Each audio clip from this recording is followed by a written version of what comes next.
Okay.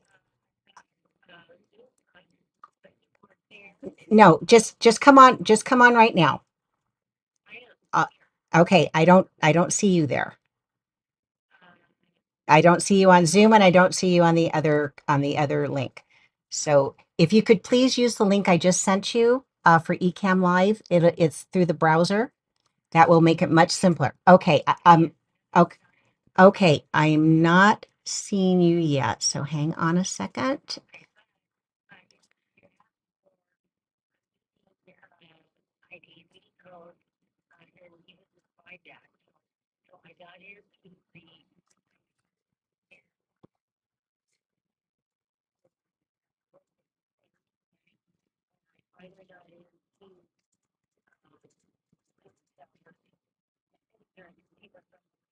Okay, I don't see you. I don't see you anywhere. S- Back out, come back in. I just sent you an email for the link to use for Ecamm Live. Okay, could you try that? Yeah, try that. Thanks. All right. Yes, I did, dear. And I'm live right now. So yeah. So okay. All righty. I Okay, hold on. Let me look again, honey. Let me look again. Just be patient for a sec. Okay. I send it to sharemail1@yahoo.com. Okay.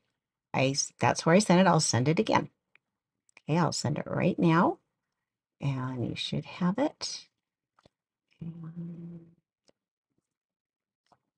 I'm just saying link in the email. All right. I'll riff until you get here, my dear. I will see you in just a minute. Alrighty. Bye.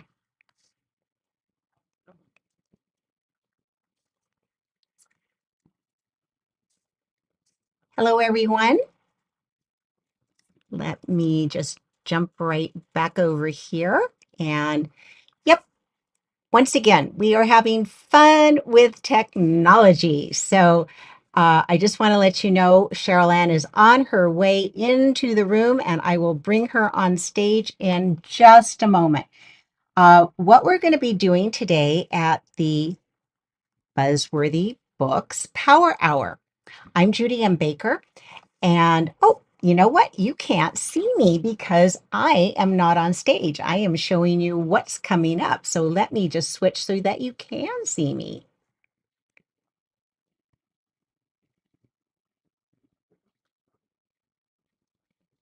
Here we go. Here I am. Hi, this is Judy M. Baker, and I have the pleasure of hosting the Buzzworthy Book Power Hour. And what we do is I work with an author in the love seat and I answer their questions. I help guide them as a mentor, which means a little bit different connotation than coaching. If you're familiar with the term coaching, that usually is a very directed, here's what you should do.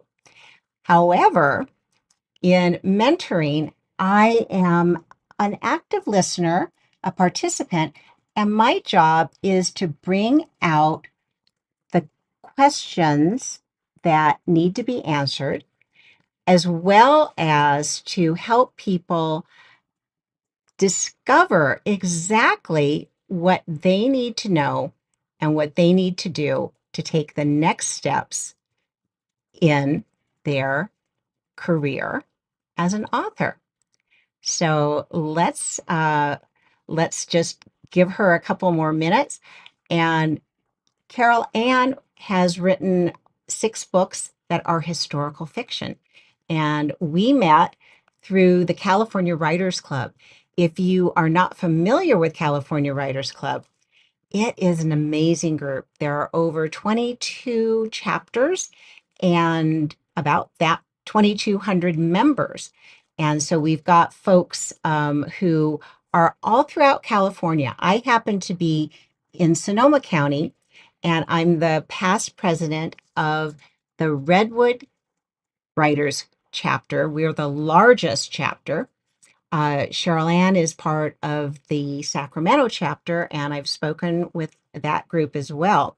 So we have a lot of information on craft, on marketing, on all the things you need to know in order to really get your book out there, be a successful author. And some people are full time, some people are part time, but it doesn't really matter. What matters is, are you writing? Are people reading what you've written? Are people sharing what you've written? And my philosophy is this. There we go. Now I can bring you on, my dear. Okay, I've got you right there, and I'm going to add you and bring you on. Okay, there. Let me bring you up on the screen with me. Okay. That should do that. Well, I think I've got to do one more thing. Hang on. I've got to do one more little thing. Don't lose me. Oh, I'm not losing you. I've got you, but I want to bring you on screen. So let me get that on. So I'm gonna assign you to guest number one. And now I have no idea what I'm doing no technically. no no no. Just give me 1 second. So I am gonna bring you on screen, Mm-hmm. and hopefully I'm gonna do this correctly today. So I've got all my sources there, and I've got you, and let's see. Okay.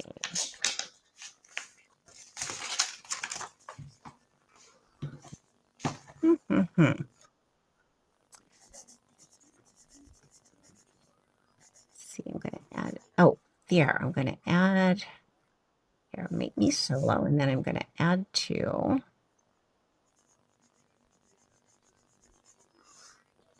This should bring you up, and what the heck? This is always the interesting part. I Okay, can see myself. I can see you, but I want the audience to see you too. So Audience. yeah, let me get you in. So there's Cheryl, and you're okay. There you are. Who's And our audience? I know. I just want to make sure I've got the interview thingy on so this will work properly. And I just Hmm. assigned you there. So why am I not bringing you on camera? There we go. Cheryl, thank you so much for being with me, and thanks for being patient. Um, still in the learning stage here. But I told Okay. them, I told no, we're live right now. So I want to ask you to introduce yourself. I've introduced myself, and now tell everybody a little bit about you. You write historical fiction. I told them that we've met through California Writers Club, and just tell them a little bit about what you're up to and what brought you here today. I write California history nonfiction. I don't write fiction. Sorry. All my books are nonfiction, carefully researched. Okay. I have 6 titles out now. I started publishing, I started writing that in 2009. And I think the first one was published in 2012, I believe. Okay. I enjoy the research very much, and I like being able to tell people the truth about California history. You know, what happened, when it happened, who were the players, what was the issue. I'm most interested in the gold rush era, and I also like the Mexican period before that. Well, this might surprise you. So I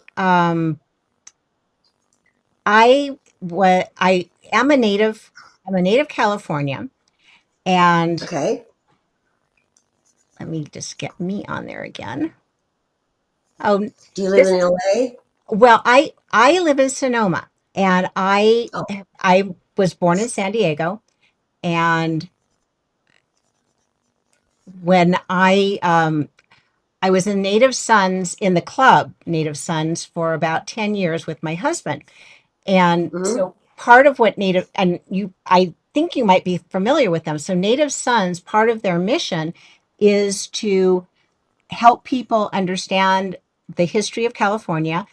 We also are uh, responsible for adding placards and information at the historical sites throughout the state. And so, of course, I've got one of the most famous ones, which is where the Bear Flag Revolt took place on the plaza in Right. Sonoma. So it's pretty cool. So I'm curious, how did you get involved? How did you start your career writing about the history?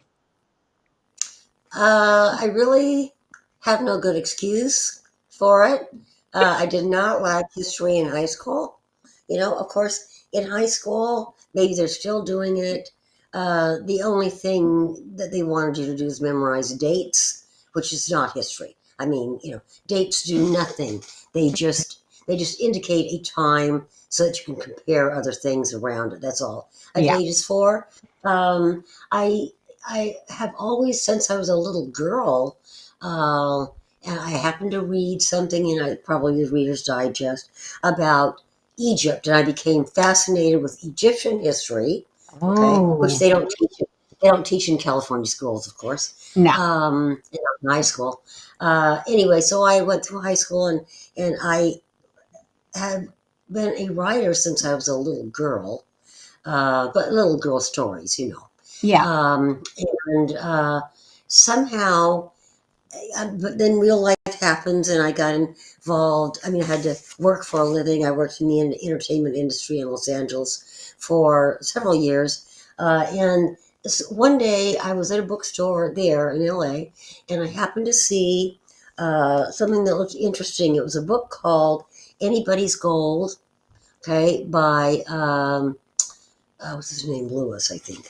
I can't remember. No, Jackson. Okay, his name is Jackson, Mm-hmm. and he's he has passed away now. But it was about the different places where the original discovery, and then it went here and here and here and here and here, and Yeah. he did a little not a bio because they didn't talk about people, but a little history about each place. And I thought, yeah, oh, I'm from Sacramento. That's where it happened. That's where it all happened. I Yeah. mean, and here I am in Los Angeles. Anyway, a few years later, I married someone who lived. I'm a native Sacramentan.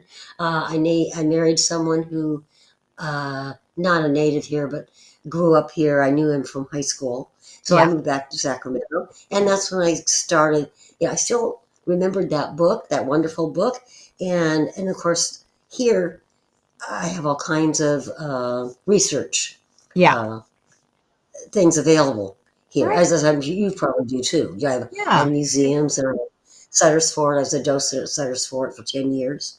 Um, all Right. kinds of archival. Mm-hmm.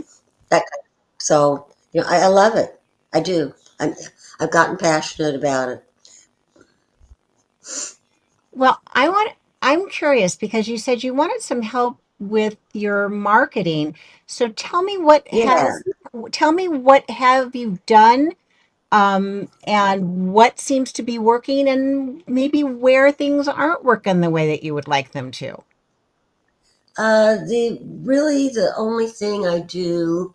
I mean, in years past before COVID sort of changed everything around. Mm-hmm. Um, I would go out maybe 3 or 4 times a year and give a lecture to like a women's group or a museum, or I'm not a yes, a museum or a library, that kind of thing. Um, that has more or less that's changed a lot. The opportunities to do that have changed a lot. Um, so I rely now on Twitter. Also, I have a website, of course. I have a website, and I have a blog that's published through my website. And when I publish the blog posts every other week, I send those to Twitter. Okay. Okay. Uh, Okay. And of course, I maintain a presence there with just ordinary, are they still called tweets? I don't know anymore now that it's X. I Yeah, don't know. whatever it But is. right, whatever it is. And to maintain my following, I have more than 1,400 followers, which is not a great number, but it's It's a not good number. bad. Yeah. Um, and so, of course, I run little ads, all the time besides the blog. I run little ads that I've made through, not Canva, the other one, BookBrush, nicknamed the Okay. BookBrush. Yeah. And so I post those, on Twitter. And occasionally I'll do something on Facebook, although it's gone by the wayside. I mean, I'm not so sure that Facebook is the right place for authors anymore. Sort Do of you think? depends. It sort of depends. It sort of depends. Oh, I mean, well, here's the way that I look at it. The platform that works is the platform where your readers are. So if your readers yeah. are not there, then I wouldn't hang out there. I mean, I think of it the same way that I do when I go shopping for anything. Am I shopping in the store where they have the things I want, or am I not? And I like to find, if so say, oh, it was really funny. I was talking with a friend last night at an event, and we both like this. There's a dress store here in Sonoma that we both adore. And this one particular designer that we both adore. But recently, the dress store is not carrying the styles that that designer creates that fit Hmm. us. The owner has been picking things that we don't like, and we're kind of distressed because we want to support her, but we can't find what we want. And so that's the same thing with a book. If you are listening to your readers, they're going to tell you what they want and where they're hanging out. And when you find out where they're hanging out, you want to make sure you're there as part of the conversation. Does that make sense? Yes, I got some information off of the internet that I'm going through. They have suggested that I place ads on LinkedIn. I mean, I have a LinkedIn account, but I don't see where there's any ads. Do they Oh, have ads? they actually do. Um, but I've got a philosophy on that too. Before I Hmm. ever say spend money on an ad, I want to see some organic traffic. You can always Hmm. amplify by adding money, but though all the platforms are in the business of selling stuff and they want you to buy things. But you know what? When you have organic traffic, nobody can take that away from you. And Hmm. so working, like you said, you've got 1,400 followers on whatever it's being called Twitter, this week. whatever it's called. Right. Yeah. And if you connect, well, oh, I have another question for you, a follow-up question. So are you only communicating with people through social platforms, or do you have your own email list? I don't have my own email list. It seemed to me that that was something for fiction writers. I mean, way back when. Yeah. The other thing I do, I'm at the state fair every year on the author's Oh, booth. I do that. I bet that's a good place for you to Uh, be meeting people. it's a good venue, okay, and I am looking at another venue for Christmas. It's a local market, okay, that a writer friend of mine was very successful Hmm. at, uh, who has moved. She's moved out of the area that we live in, so Yeah. she won't be there this year. But I'll try that. It's a Christmas thing. Yeah. Um, and I need to probably look at find more live venues because I think I do better Hmm. there. Hmm. I can answer questions, and I mean, Right. history is not sexy, right? It's not. Well, It's not. you Well, should it's talk to not like Rebecca. You should talk to Rebecca Rosenberg if you think history's not sexy. Well, I mean, the public doesn't see that. I know. I I mean, know. yeah, they've been doing it all these years, obviously, Yeah. but Right. and having a good time. But I mean, people, the public gets all jazzed up about thrillers and romance, Yeah. books Right. Right. and Right. that kind of. And now what they call women's lit, chick lit is I Yeah. guess is Right. really Right. is what it is. Exactly. Uh, Exactly. and that's a big thing now. Very, very, the girl on the train and Oh, all those yeah. titles are similar. I wish I could write that. I wish I had that talent, but I don't. I don't. So we'll plug along with what I'm good at. Yeah. Okay. Yeah. But back to LinkedIn. See, I don't pay for the ads I put on X. I mean, I just post them, Okay. right? Yeah. Does LinkedIn make you pay? Um, yeah. Because I don't see any there. The truth of the matter is this. Most of the platforms it's a pay for play. So it started happening with Amazon. If you really want to get your book seen, they're telling you need to do that. If you haven't done some of the things that I help my authors do, which Mhm. is to build organic traffic. And here's why organic is so valuable. Think about this. We've seen changes. Well, we saw this massive change with X after it was purchased and it became a whole nother other. We have seen platforms that were hot and now they're not even anywhere in sight. So the reason why I asked you about email, um, you own your email list and nobody can take that away from you. That you own it, it's yours. You aren't at the mercy of anybody else because any of the social platforms, while they are good, if you think of them like a cocktail party, that's where you might meet people. But if you wanted to really have a conversation and you wanted to have a relationship with someone, you're not going to do it at the cocktail party. You're going to say, hey, we really connected. Can I get your information? And here's mine so that we can continue to get to know each other better and to have a conversation and, maybe go do something together. But if I only am connected, say if you and I were only connected on any social platform, if for some reason, and this has happened to more people than I can tell you about, they got kicked off that platform or the platform changed what they were looking for. And so suddenly you might have had a really good, strong community around you. And then boom, it's gone in an instant. So think of the platform. Platforms are rented space. Your email list, however, you own it. And even if you go from one email service provider to another, you still own all the people who've given you permission to talk with them and interact with them. So that's why email is still number one for time investment, for dollars invested.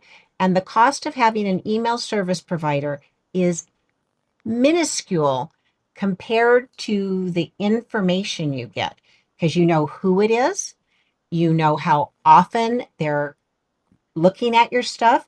You know what they like and what they don't like. You can see what they clicked on, what they didn't click on. You can ask questions. You can invite them to events. So I'm just saying, I think that may be a big gap where you could get more traction and say, you said you do events. So if you met somebody at an event, but you want to let them know you're going to be at another one, Mm. so that's why you would want to do that. So how many books have you sold so far? So you've got, is it six total right now? I have six titles. Six Yes, titles. six Okay. titles.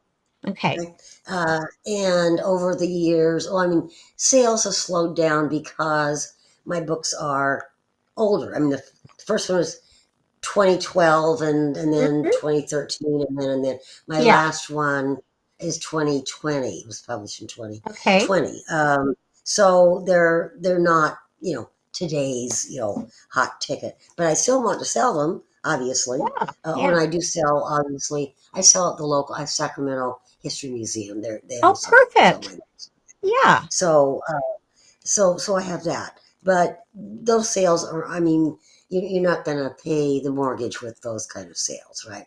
And you're not going to pay the mortgage with, what I'm getting uh, Yeah. on my from my ads, on Right. X and that. But that's okay. I'm covered for that. I just want to increase sales and increase my visibility. I mean, I'm recognized. I have a college degree, but it's not in history. But I am recognized as a historian now, which is super. Oh, I mean, yeah. it's wonderful. I mean, I love that. Mm-hmm. Um, and I just met some gentlemen who I feel are real. I mean, they're amateurs as well, but I mean, Uh-huh. they are historians, and they found me through my website, and we've had several Zoom meetings and Great. exchanged information, and they think I know things. I mean, this is just fantastic. I mean, I'm Yeah. just so jazzed about it, Yeah. but they're not buying my stuff either, of course. And besides that, if they do, that's one book a piece, right? Okay. So, Okay. so what do you mean by organic traffic Well, think about exactly? this. Mm-hmm. When you go to look something up, so you put in a search term, that Mm-hmm. is more organic. So when you do a search, and now we're really looking at more than any other time that there are you'll see results and you'll see sponsored results. Those sponsored results, people paid for those. So it would be Okay. a pay per click, whatever it is. And they can get pretty pricey pretty fast. When you have Yeah. organic traffic, it's because you're talking about something, people can find it because you've used terms that they're looking for. And now with especially now that we're tending to do more, here's what I'm looking for, and I'm doing more of my searches in Chat GPT than I am in Google. So I'm Yeah. the there's a big distinction between the SEO for web and SEO for the large language models. They aren't the same, Mm. but you can do things to train the models to find you. So if I know I'm interested, so I'm just going to play devil's advocate here. If I know that I'm interested in California history, that would be the big broad picture. But then if I start drilling down and I say, okay, California history, but I want to know about a particular region, or I want to know about a particular time or a particular person. Think about it the same way when you categorized your books. You have the big, broad categories, and then you have subcategories, and you keep, niching down. So you're going to use the kinds of words that people are searching for to help them discover you. And even though your books have been out for a while, you can keep them top of mind because say, well, we had a very weird thing happen recently in recent history. We suddenly had the National Guard show up in Los Angeles.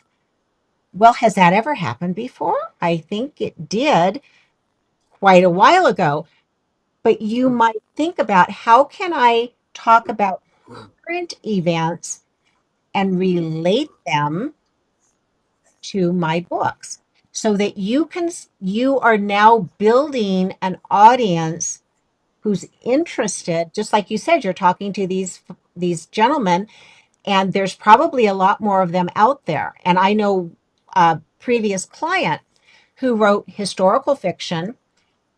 And the reason why it was historical fiction is because there were gaps in the research that she was doing, because it was very common, and you may know this already too. It was very common during the 1800s, early 1900s. People would live one place and then they would move somewhere else in the country and they'd invent a new identity because maybe something unsavory happened, and so they wanted to become, they invented a new person. So there would be gaps. And I know I've heard other people talk about this. I was listening to a podcast from Australia, and people, to do research, they would look at ship records, they would look at um, incarceration, marriage certificates. There's so many different ways to come at it, but there are people who search on genealogy, there are people who search on history, there's people who search on individuals, and people who search on towns and locations.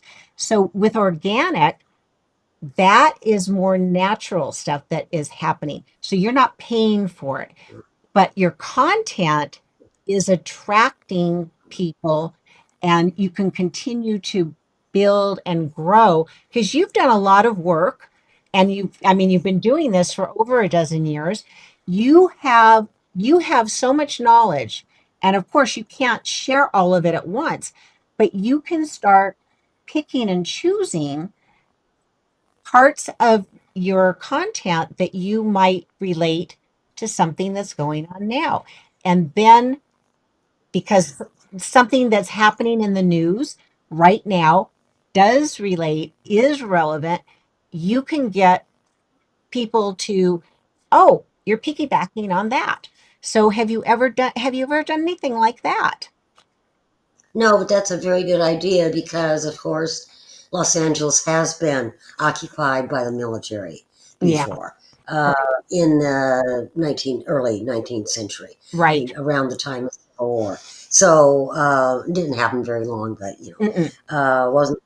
But yes, it's happened before. Okay, I mean, nothing changes in the human condition, really. Okay, the people from the 19th century were just as suspicious of the politicians they had as Yep. we are of ours. Okay, Mm-hmm. uh, they were just as interested in leading a happy, if you want to call it that, a happy, productive life. Yeah. They were just, I mean, they're the same. We're the same people. We're the same people. Right. We wear different clothes, Yeah. and so on and so forth. But the human nature is still the same. Yeah. But I had not thought about, yes, but I have to be quick about it, right? Yeah. Because Yeah. the occupation in LA was last week. That was last week or Right. the week before. Right. I Mm-hmm. don't think they're still there. Are they? I mean, I would have to Not too keep many are left. watching. Yeah. Yeah, I'd have to watch television every night with a yellow tablet sitting in my lap and write down what I'm going to say the next day. And Mhm. I suppose that would be on X. Doesn't really give you a lot of platform to write about. I have not signed up for their premium. I suppose I should do that. Haven't done so. Facebook, of course, I could write as much as I wanted. Of Right? course. Of course. Yeah. So Uh, tell me, let me ask this question. When you are, there's a process that you're doing when you're writing. Are you doing anything to incentivize people to read your books? by what do you mean by that exactly? Well, sometimes people will offer something that, Like a freebie? No, I've not done that. I don't. okay. I have never offered free books. Okay. Oh no, I wasn't suggesting that you offer a free book. You don't have to offer Oh, a whole book, although that is a very uh I'm going to tell you something. I've got a whole article that I give away to people that talks about how you can market giving things away and that you'll actually make more money because people like to sample. and there's no risk. So I might not know you, but if you said, "Oh, you can sample some of my writing, and then I can decide if I want to invest my time and energy and money into a whole book," I might be more inclined to do that. And I mean, that's kind of the Costco model. You walk in the store, and you're walking down the aisle, and they say, "Oh, here, try this." The number of times I've actually tried something, because I'm not a real snacker, but Mm. I've encountered things that it wouldn't have even been on my radar, but I said, "Well, that looks interesting. What's going on there?" And so I try something out, and then I'm spending dollars. And it's not a bad strategy. In fact, I had two friends who built multi-million dollar businesses by giving away a lot of books. And Mm. that helped Joel Friedlander, who was a good friend.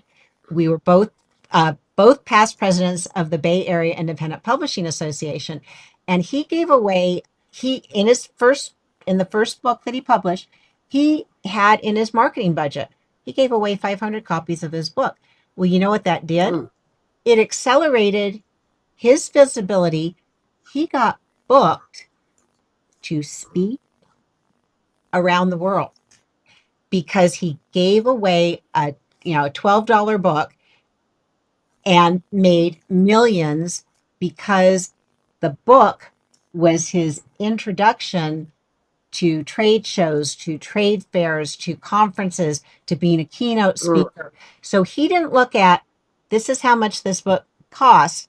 No, he looked at it, this is part of my marketing budget.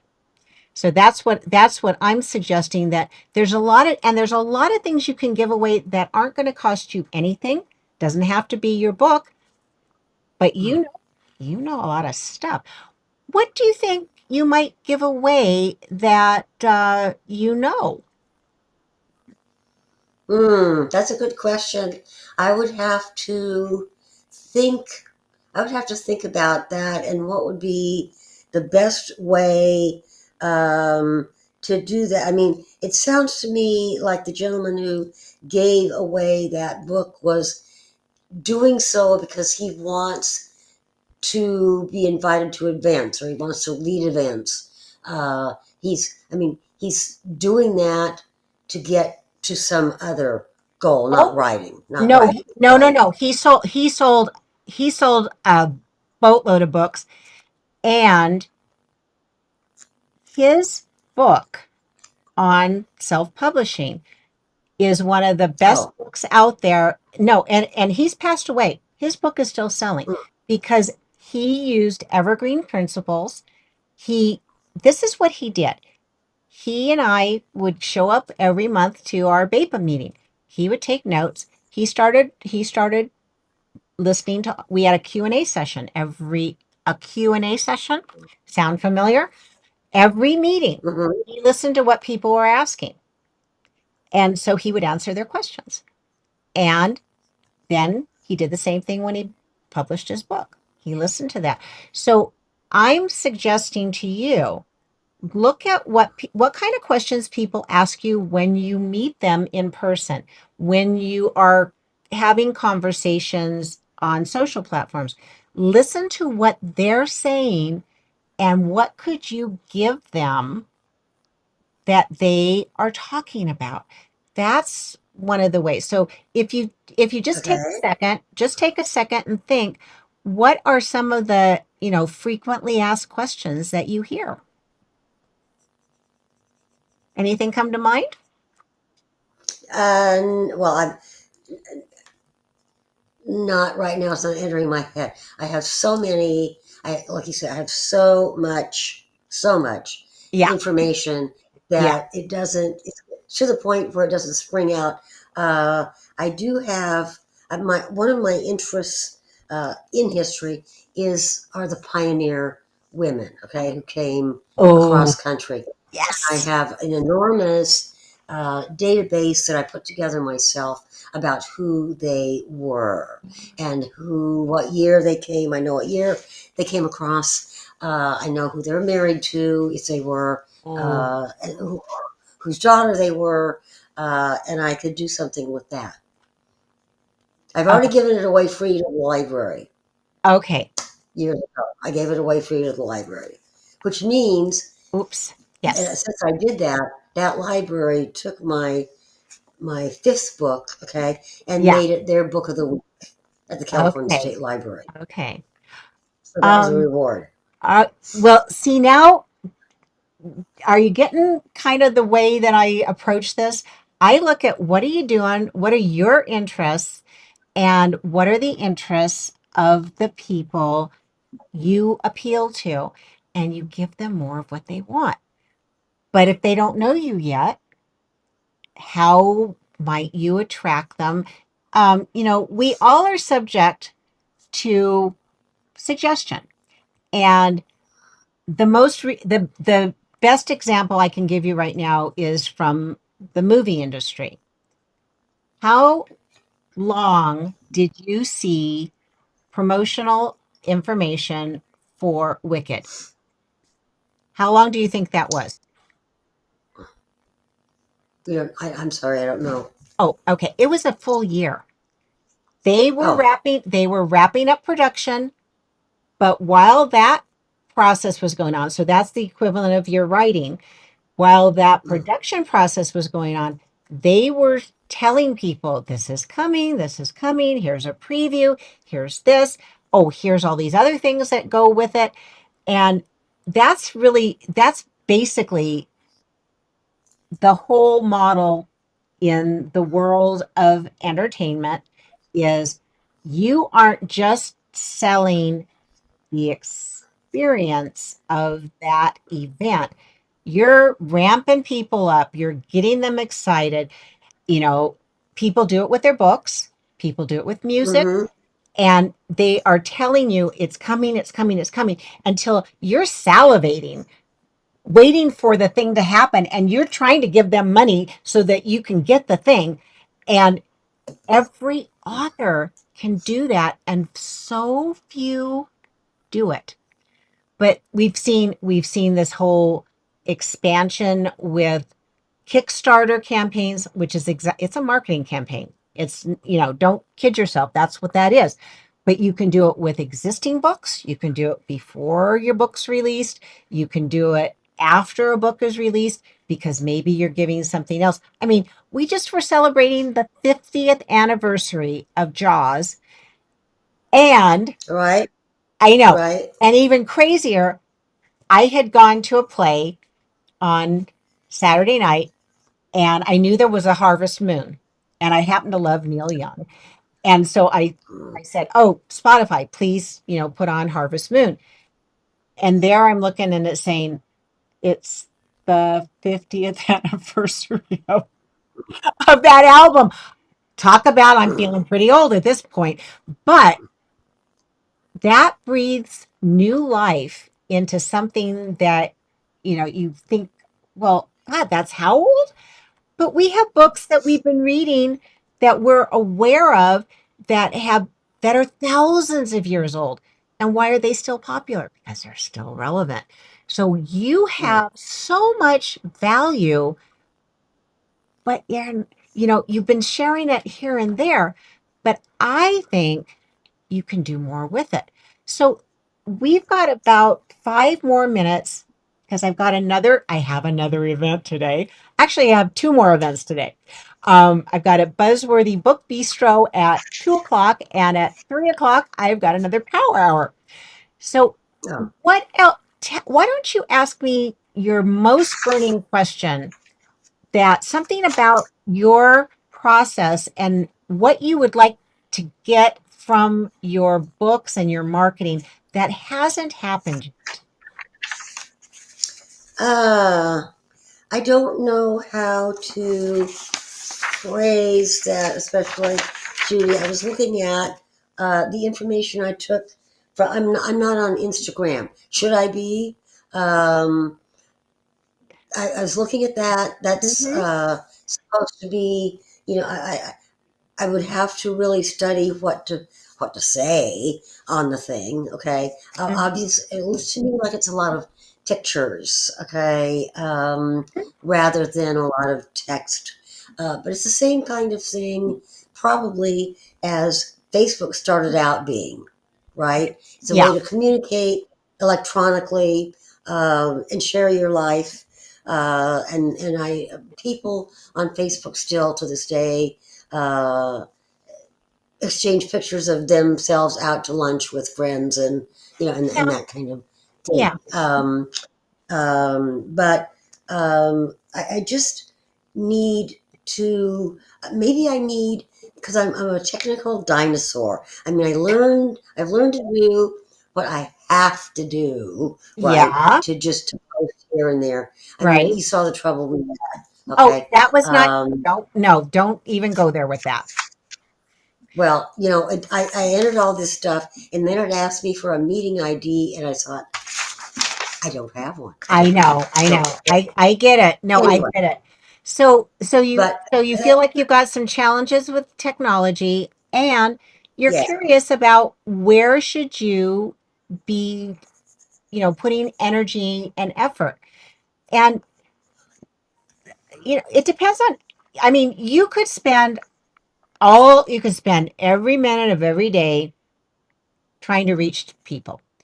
But what I really feel makes more sense and why I created my bees model. And when I say bees, I mean these kind of bees. Oops. Yeah. I So think tomorrow's Honeybee Day, right? yes, Honeybee it Day is is. tomorrow. I think so. So what do you think bees do? They don't all do not it's not one person, it's not one little bee making everything happen in the hive. Now, everybody serves the queen bee, which is me. Right, So you want to be the queen bee. And so the queen bee has all these workers, and all the little workers are out there communicating, finding goodies, sharing information.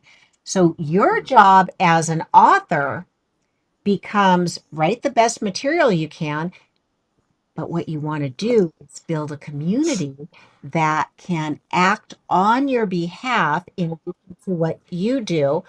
Oh my goodness.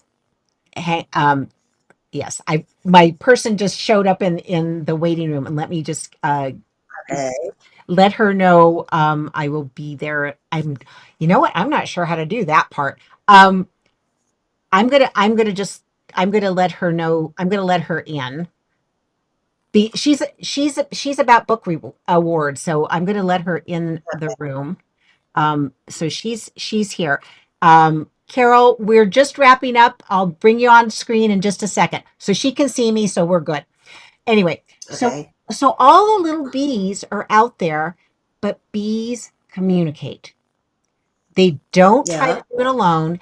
They get other bees, they'll be scouts out there, checking things out, but they then bring the information back to the hive, and then the bees go out and they gather pollen from those really rich flowers. So think about those flowers as kind of being influencers, and that doesn't mean they have to have a million followers, but they might have more people. So if you are the only person speaking, whoops, I keep knocking my mic. If you're the only person who is proactive on your book, that can be pretty lonely. But think about it. If you had 10 people, or maybe you had 25 people, or maybe you had 100 people who like you and like your books, and they're all out there telling their friends who tell their friends, suddenly you have a much bigger picture. So it seems to me we should have a further conversation because I have a sense it's not that you don't know what to do, but you need a plan that will help you spend your time to get the most out of the time that you're investing, as well as amplifying and increasing the number of people who know about you and who can help you with your marketing. What do you think yeah. about I need a plan. I need a plan. that? Okay. Right. Well, You are in luck, my dear. So what I'm going to do after we meet today, I will be getting back to you. And this is what I do with folks. I look at where are you now, what is working, what isn't working, and then we Yeah, come up with a plan that fits you. And I try my very best. I'm a mentor, so I'm not going to say, "Oh, you must do this, this, and this." There are lots of marketers out there who will tell you you have to be everywhere all at once, which is crazy. yeah, You want to spend time, but you get so like you said, you're really solid on X. So you already have that working, but let's see what we can do to tune that up. Then you can take some of the same things that you've learned there and see what you need to do to adjust it on a different platform, but most yeah. importantly, we're going to get your email marketing working because that's a missed opportunity. That is totally a missed opportunity. But we're going to make it better. So, how does that sound Well, to you? that sounds good. All right, That my sounds dear. good. Well, I appreciate your time today. And thanks for everybody who joined us. And if you want to stay on, we're going to do the Buzzworthy Book Bistro. And Carol Abramson is my guest today.